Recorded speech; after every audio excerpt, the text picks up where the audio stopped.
Good afternoon, everyone, and thank you for coming to today's talk. My name is Eun-ho, and host of today's talk. Before we get started, please turn off your cell phone or put them on silent mode. Thank you. Nowadays, importance of self-help is emphasized for success, but most of people don't know what it is and why it is important. Today's talk is entitled Helping Yourself, Words of Wisdom, Motivation, and Inspiration. Speaker StephenWorldwide will tell about this information for us. The speaker will focus on some of these prominent self-help ideas, so you can know about what it is and why it is important. If you have any questions, please write them down on the small sheet of paper you were given when you arrive. One of our volunteers can collect it for you. And then Stephen will have a chance to answer your questions during Q&A portion, which is led by one of our English-speaking volunteers. Now, without any further hesitation, please welcome Stephen with a big round of applause.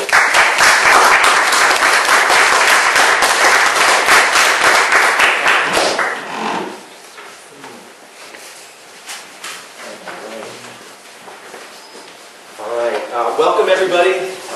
I'm Stephen Redeker, and welcome to my GIC talk, Helping Yourself, Words of Wisdom, Inspiration, and Motivation. For those of you who don't know me, I used to live here. I lived here for 3 years in 2010, 2011, and 2012. I gave a GIC talk in 2011. Seems like such a long time ago. It was about 4 years ago. So I'm here for the second time, very happy to be here and to share some of this information with you. I have a lot of information. I think I put too much in it. So I'm going to go through these slides pretty quickly. Some of the information is a little bit abstract. I can't give examples of everything. But most of this information I wanted to just introduce it to you. And if anything is interesting to you, that you can research it further on your own. So it's kind of an introduction, and a lot of this information might be new to some of you, so I'm happy to present it to you today. So, talking about self-help. What exactly is it? These are dictionary definitions of what self-help is. But the one that concerns me the most is care for or betterment of oneself by one's own efforts as through study. So learning, reading, studying, to try to make yourself better. Personal development, self-improvement, these are important to me. Self-help is a broad term. There's so many things that go into self-help. But what concerns me the most is developing yourself as a person, as a better person. A little bit about self-help, the industry. It's a huge business. It's a $11 billion business around the world. Books, videos, seminars, retreats, and this doesn't include all the personal coaching that goes on. It can be applied to education, business, psychology, psychotherapy. What's important to me here is relationships, responsibility, attitudes. These are important concepts that self-help helps strengthen within us.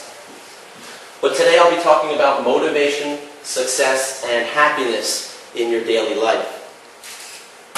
Alright, so why is self-help, why is personal development important? Why should you care? I care, but why should you care? Well, confidence, ethics, courage, the desire and the love of learning, imagination, creativity, a lot of times these things aren't taught in school. We grew up, we take classes about math, we take classes about history and science, but who teaches us to be courageous? Who teaches us to create goals and dreams and to go after that? It should be our parents, and our parents do the best they can, but sometimes they don't know how to teach that. Sometimes they don't have those skills. So we're done with school. After school, is the learning finished? We're not sitting in the classroom anymore. So how do we get these skills? We're on our own. Our parents aren't around anymore, and sometimes we lack these things. All right, betterment and the POH. Before I get into that, just a little bit about my story growing up. I grew up with a single parent. My parents got divorced when I was 4, so my mother raised me and my sister alone. She didn't get married again until 20 years later, so I kind of grew up without a father around in my house. Now, my mother did a great job. She gave us lots of love, lots of hugs and kisses. We never felt that we were alone. We had clothes on our back. We had clothes on our backs. We had a roof over our head. But I grew up with a lot of what I thought were a lot of holes in my personality. There was a lot of things that I was not happy about. There were a lot of issues that if I didn't work on myself, I could not be the best person that I could be. That's one thing that drew me towards personal development materials. So betterment is making yourself, is trying to be a better person, and POH, that is the pursuit of happiness. So one thing that we have in common, we're all different. A lot of us come from different countries, we're different ages, we have men and women, we speak different languages. But one of the things that binds us together is that we want to pursue our own happiness. We want to be happy. We all have different ways of getting there, but we all have things that kind of block us from finding as much happiness as we can have in our lives. And helping others find theirs. Another reason why this is important to me is because by improving myself, then I can help improve other people around me, my friends, my family, and to an extent, the world is a better place when we improve ourselves. Alright, so I'm going to talk about some prominent books, some prominent writers that are in the self-help industry, and there are so many, there are hundreds and hundreds. I cannot put them in this presentation because we don't have the time for it. Again, I implore you to seek out more information if this is interesting to you. The ones I'm showing you had some kind of influence on me growing up. So the first one, this is a book by Dale Carnegie, How to Win Friends and Influence People. And I remember I was 5 or 6 years old, and I was in the office of my grandmother. She ran a very successful real estate business in our town. And she was well loved in the community, and she was very successful. And I remember seeing this book in her office on her desk. That was the first time I noticed it. I'm sure she read it, and she lived by a lot of these principles. And in this book, what Dale Carnegie preaches is how to get people to like you, and how to get people on your side, whether it's just for friendships, whether it's in business. And this book is considered the best-selling self-help book of the past century. So just to read one of his quotes, "Success is something that you want. Happiness is wanting what you get." And I like that quote because to me, I think it's important. One of the keys to happiness is just being happy with what you already have, not wanting a lot of other things. All right? A lot of businessmen, a lot of entrepreneurs read Napoleon Hill, Think and Grow Rich. This is another very famous book. Came out around the same time in the 30s or the 40s. And what Napoleon Hill did when he was young, he didn't have a job, he wasn't successful, but he was hired to travel around the world and interview some of the most famous, wealthy, successful people in the world. And after over 500 people, he put some of the things together that were common themes. And he put them in his book. And he called it the Secret to Success, the Keys to Wealth. Personally, I don't think life is all about being wealthy and making money. But how to get success, how to get what you want, that is very important to me. And one of the things he preaches is you can have success, you can have all the great wealth that you want if you use your mind. So it's not about what you look like, it's not about what family you're born into or how smart you are, or maybe even not how hard you work, but it is having a clear picture of where you want to go and what you want to be, writing everything down, and that will create the path to you to for you to reach your success. There's a lot more to it than that, but you have to read the book to see exactly what it is he's talking about. All right, I remember seeing Tony Robbins on TV when I was younger. Like in the late 80s, he became really popular. He's a little bit controversial because of his style. He's full of energy. He's worth around $500 million. This guy has made a great career in the self-help industry. But he does have some things that we can learn from. This quote, "It is in your moments of decision that your destiny is shaped." I remember reading that quote when I was a teenager, 15 or 16 years old. My mother brought home this book. I don't know how she got it. And when I read that, something clicked in my head, and I thought, the decisions I make are actually important in my life. I mean, I understand important decisions, but every little decision, and that's what led me to think about that. Making decisions is one of the most important things that we can do in our life. We don't know if they're good decisions or bad decisions, but making a decision instead of lingering and hesitating can really propel us forward in life, and that's just one of the things I got from Tony Robbins. All right, Eckhart Tolle has become very popular in the past 10 years or so. There's celebrities that have talked about reading his books, and he's on Oprah Winfrey's book list. This book, The Power of Now, I listened to the audiobook recently, last year, and there was a lot of stuff that I don't really get into with Eckhart Tolle, but the one thing that I thought was valuable is his concept of living in the present time, living in the now. Realize deeply that the present moment is all you have. Make the now the primary focus of your life. So a lot of us, we have sorrow, we have pain, we're held back because of time. He tells you to forget about the concept of time. And in our life, it's a little bit difficult to forget about time. But what we can do is not worry about the future. The future's not here yet. So don't be held back by stress and worry about what's not here yet. And if you look at the past, actually don't look at the past. Don't dwell on things that have happened in the past.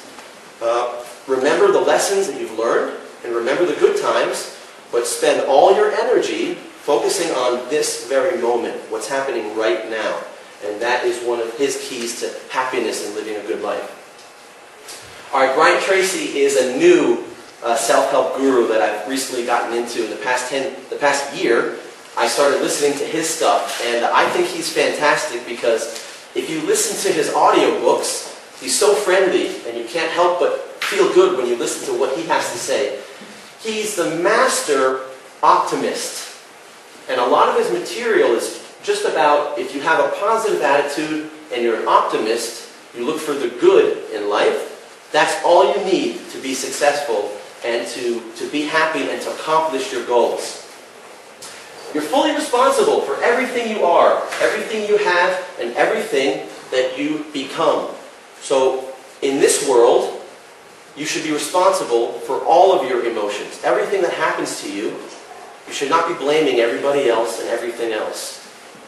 You have to find the power inside you, and you have to be responsible. If you want to live a good life, it's up to you. It's not everybody else around you. All right, Zig Ziglar is another controversial figure. I like Zig Ziglar because he is one of those don't quit. He has a don't quit attitude. He's kind of like the master salesman. And he made a career out of public speaking. A lot of companies hired him to speak to their sales force. And he wrote a book called Success for Dummies. I remember where I was when I read this. It was in 2001. I was fresh out of college, 23, 24 years old. And I read this on my lunch break. I had an hour break. I ate for half an hour. And for the other half an hour, I would take a nap or I would read a book. And this book changed my life. I remember reading this book, and when I was finished with this book, it really made me feel like spending my free time with personal development and reading self-help material that's what I want to do. And this quote really sunk into me. You can have everything in life you want if you just help enough other people get what they want. It didn't make any sense. If I want something, how can helping other people help me get what I want? But as I incorporated that, I like helping people anyway, but this kind of gave me some more clarity. And as I did more of that in my life, as I taught and I helped people that I met along the way, I found that to be very true. And also, one of the secrets is, when you give service to others, what you want changes in life. When you don't focus on yourself all the time, when you bring other people into your life, your perspective changes. Alright, let's talk about some Korean writers. This is Korea, so I talked to some of my friends for some of this research. Gwangju he considers himself a philosopher, and he writes a lot of books. And recently, this is one of his recent books, Lessons on Feelings, or Feeling Lessons. Our emotions, our feelings are very powerful things. Our emotions drive us. And if you think about the science of what's going on in our bodies, what can make us really angry? What can make us really happy? What can make us cry? There's chemicals that are shooting around in our body, released from our brains, and it's an amazing thing. But how do we control that? How can we understand that more? He talks about 48 different feelings and how to live, learn, and love with them.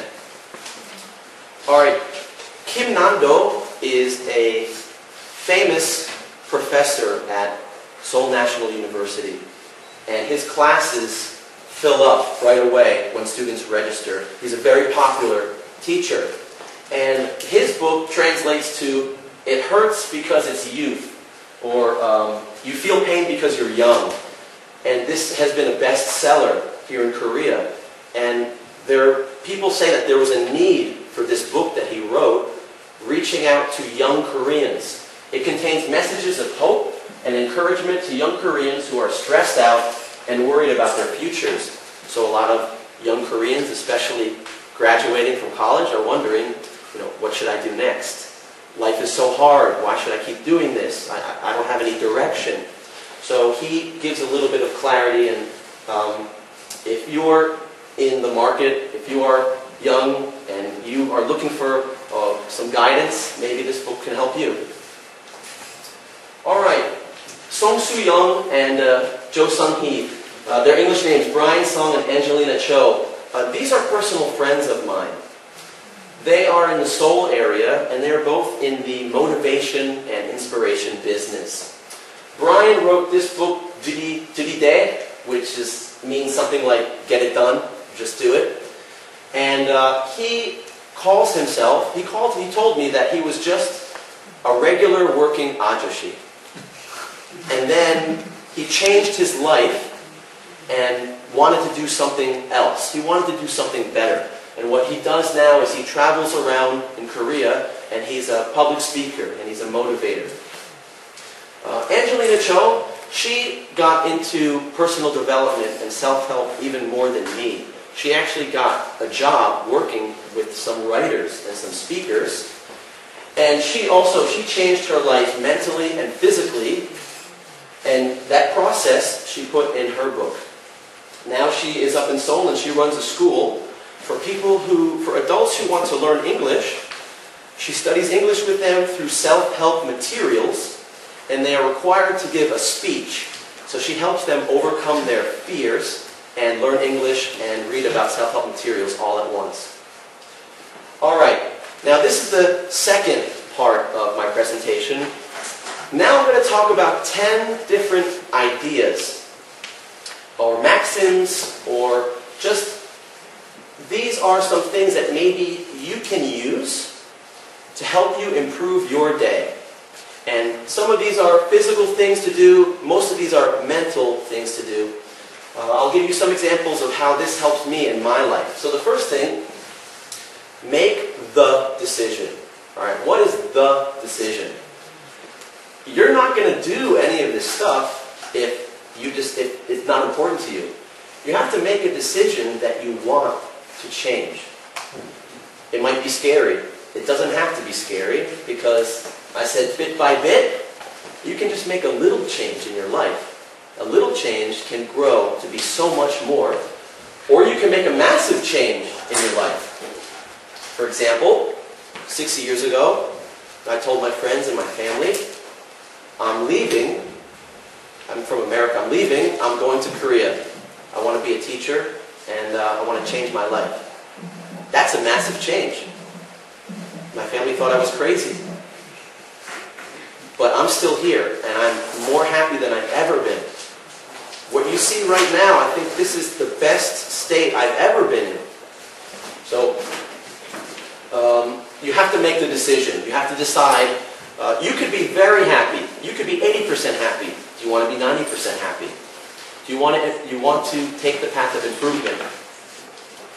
All right, take a look at this diagram. This is the best diagram I've ever done. This is better than anything Leonardo da Vinci can do. That was a joke, by the way. So, what is this all about?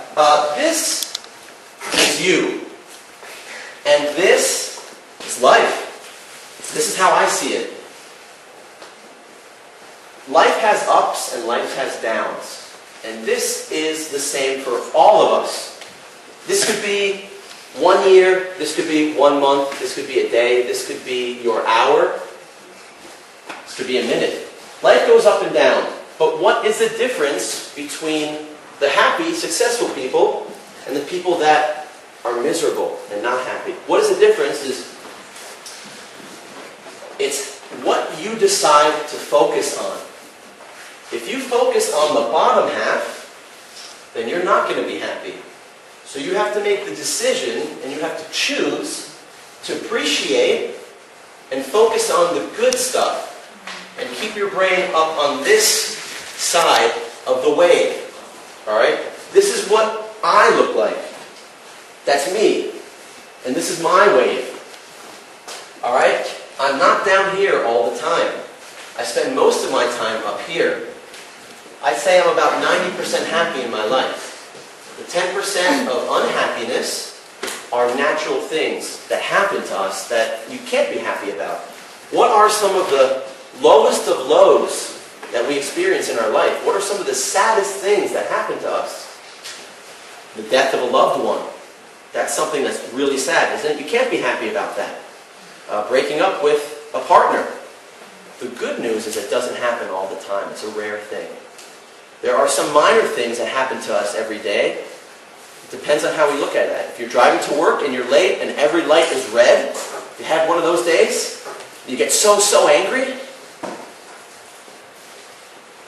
you can't let that bother you. That's a minor thing. You have to focus up here. Now this wave isn't as good as I wanted it to be. I really wanted to show you a long high and a quick low. And a long high and a quick low.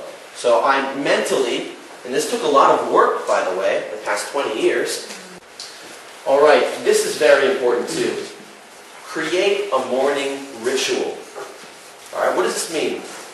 I use the word ritual, not routine, because the word routine has a boring connotation to it. But a ritual is sacred, and we should consider our day as sacred. But you have to start your day out right in the beginning for you to enjoy and be productive for the rest of the day. What should you do? Basically two things. Physical and mental preparation. The first thing you should do is prepare the night before.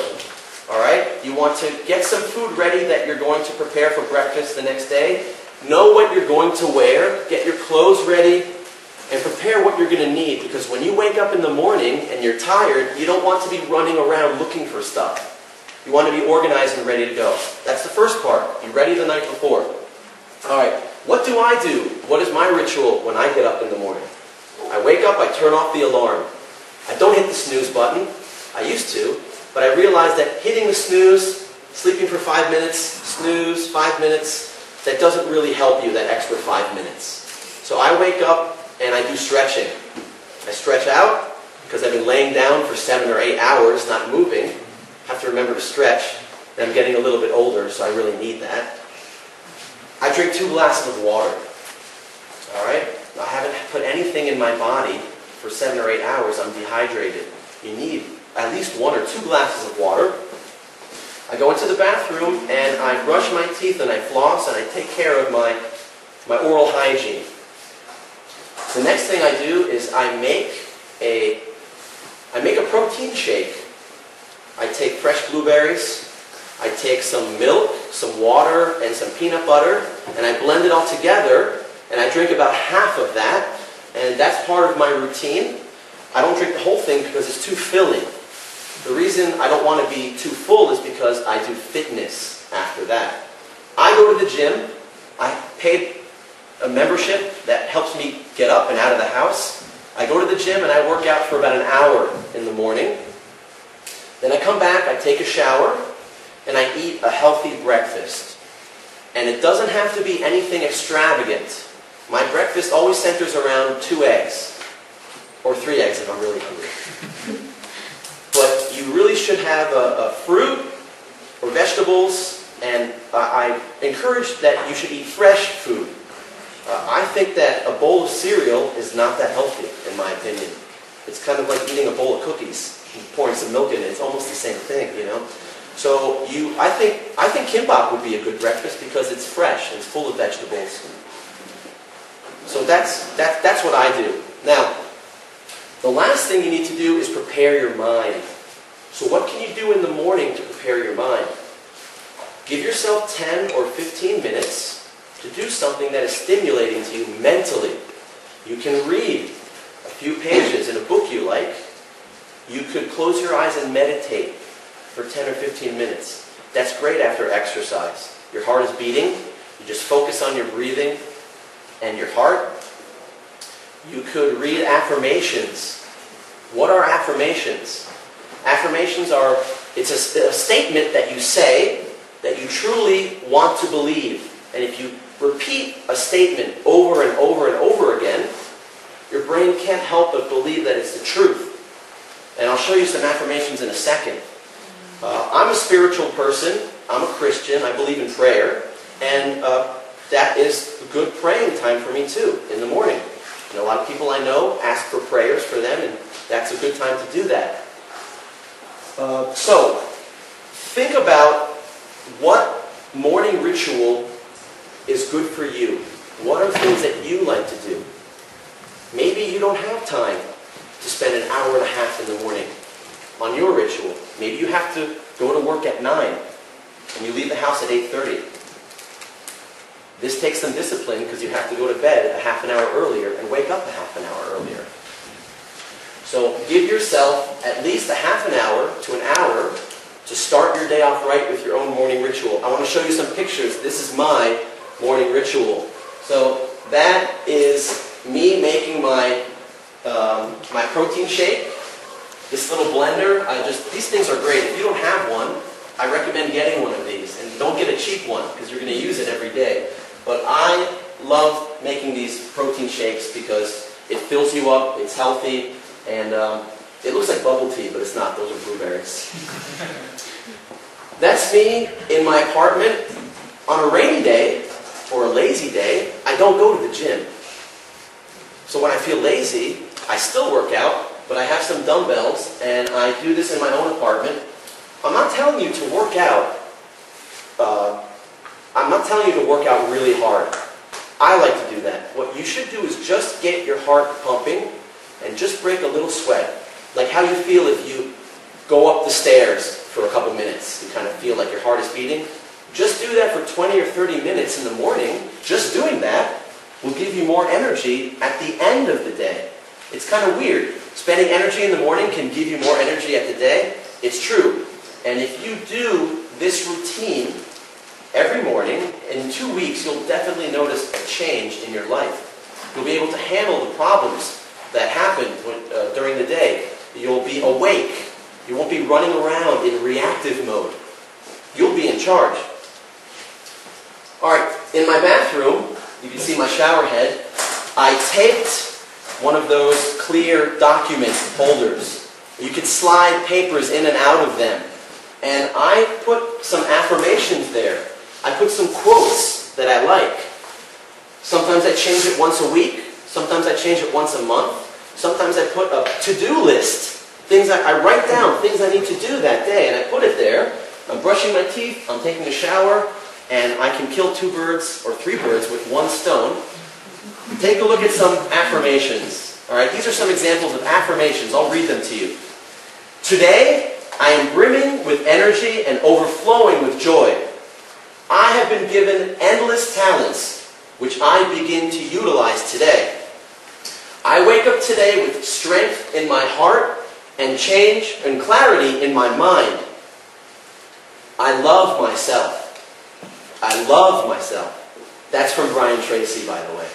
It seems very simple, right? I love myself. But if you can't look in the mirror, if you can't honestly say, I love myself, then you have some work that you need to do. And you can change that. And then this was a quote that was on the last slide. When you arise in the morning, think of what a precious privilege it is to be alive, to breathe, to think, to enjoy, to love, by the great Marcus Aurelius. All right, enough about the morning ritual. Universal acceptance. What does that mean? There are so many things during our day that hold us back. We get upset about them. If only my teacher, if only my boss was kinder to me. If only this was like this. If only this was like that. You want the world to be more like what you want. You have to learn how to accept everything the way it is. Don't try to change anybody else. Don't try to change anything else. Change yourself. The change is in you. So a big step for you to have a better day is to accept everything the way it is. Reframe. Reframing is a mental tactic. It's basically finding the good in every situation, even in a bad situation. So reframe. How can you reframe? What's an example of reframing? You make a plan to ride your bike in the park. You call your friend, let's go take our bikes out and go riding in the park. But then it rains. It ruins your plans and you're upset. I can't ride my bike. What am I going to do? Well, reframe that situation. How can you take the good out of that? What can you do to make that wrong all right? How about looking around inside in your apartment and thinking, what can you do that you enjoy inside your apartment? Why don't you watch some movies, catch up on some TV shows, read a book that you've been wanting to read, that you've been putting it off.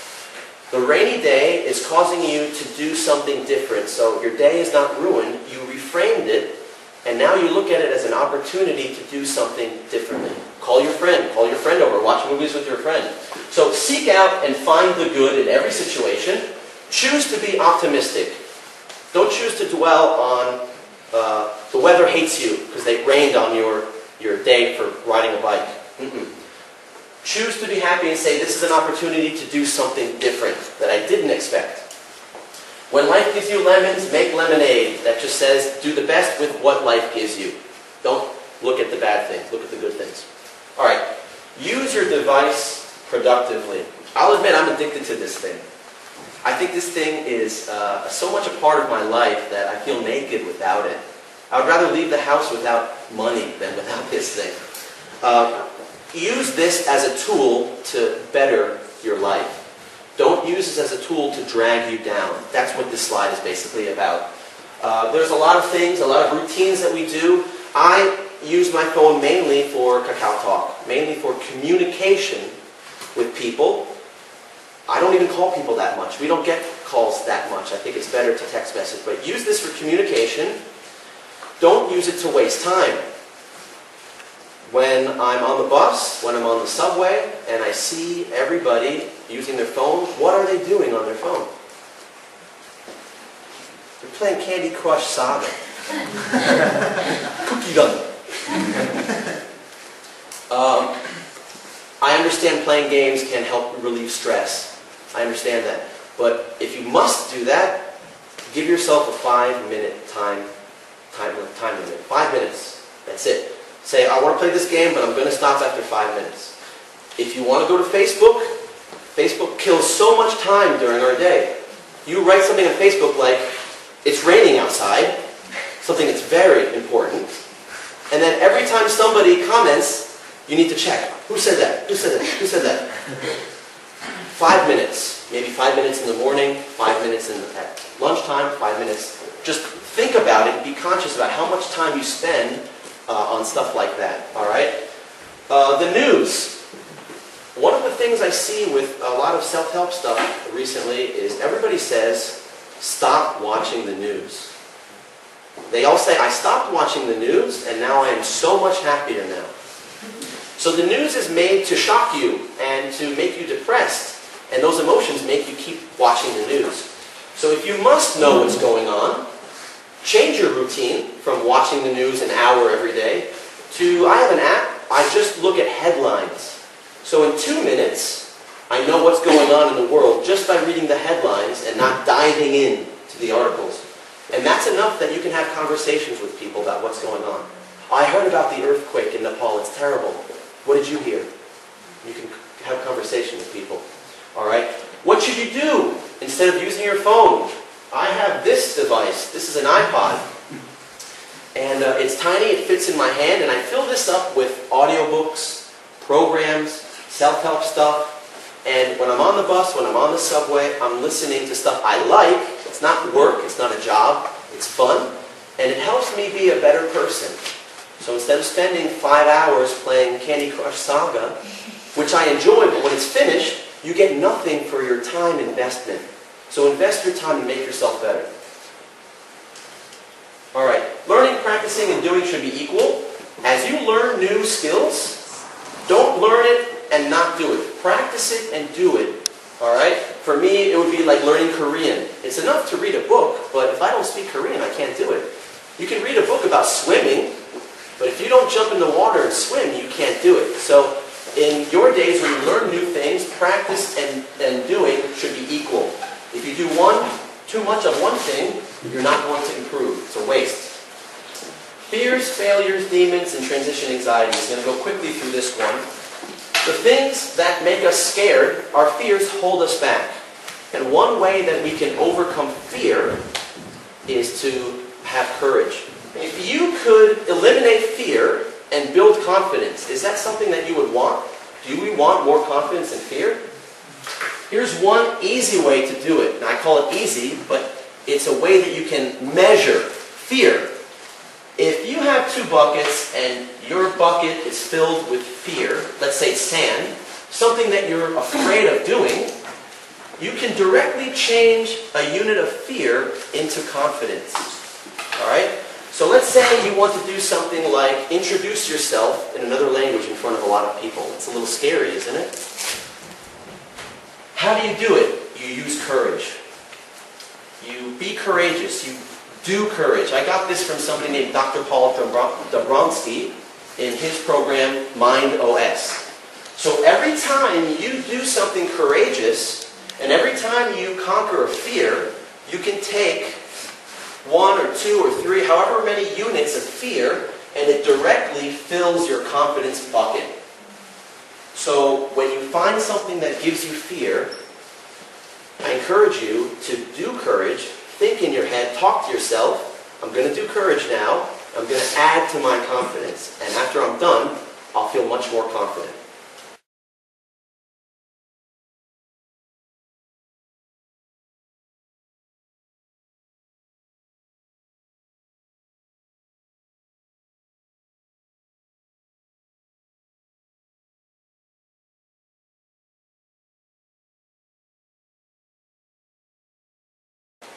Alright, prepare for surprises.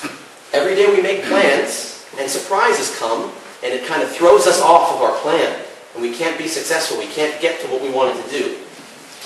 Alright, so to give you an example, on Thursday night I was putting this PowerPoint together, putting the final touches on it, and I knew I needed 3 hours, but I got a phone call, and it was Warren Parsons, who's a GIC tour, he's the guide, the tour guide. Do you know who Warren is? And he said, guess what? I'm in Gyeonggi-do, Gwangju, where you live. can you meet me and have a drink and have a coffee? I should have said no, right? I said yes, because if that was me, I would want that person to say yes to me. And I thought, I'm just going to stay up later, I'll get it done later. So be prepared for surprises, be prepared for that. And now I'm going to contradict myself. You have to learn how to say no too sometimes. A lot of people are going to ask you for your time, and it's going to throw you off of what you need to do. So you have to find the right ways to say no. You don't have to be specific. Something I do is I say, I'm sorry I can't do it, I have another appointment. Don't tell them what the appointment is. It's none of their business. But I have another appointment is a way to stay on your path for the day and not get thrown off by somebody else. And the last one is evolution, evolving. What does that mean? The good news is that in our whole life, we can never stop evolving, being something else, trying to get better and changing for the better. So right now I'm an English teacher and I work at a school, and I'm not going to be there my whole life, even though I love that job. I have a 2-year plan. I'm going to start a master's degree in education, and I will move on to other things. And everybody should be able to evolve as well. I'm not saying just change your job, but evolve in other aspects of your life. You're never finished. It's a journey. And if you ever think that you've achieved your goal and you're finished, I made it, I'm successful, I'm here, only enjoy that for a short time, because you've got to find somebody above you that can pull you up to where they are. You're not finished. It's always a journey. Keep going forward. Always think to yourself, what's the next level? What's the next thing? Alright, so that's it. I hope you can use at least one idea from these many ideas to improve the quality of your life. That will make me feel better, that this was useful for you. And if it works, teach somebody else. Help somebody else who is not further along, who's not along the path as far as you are. So that's basically it. Thank you, everybody.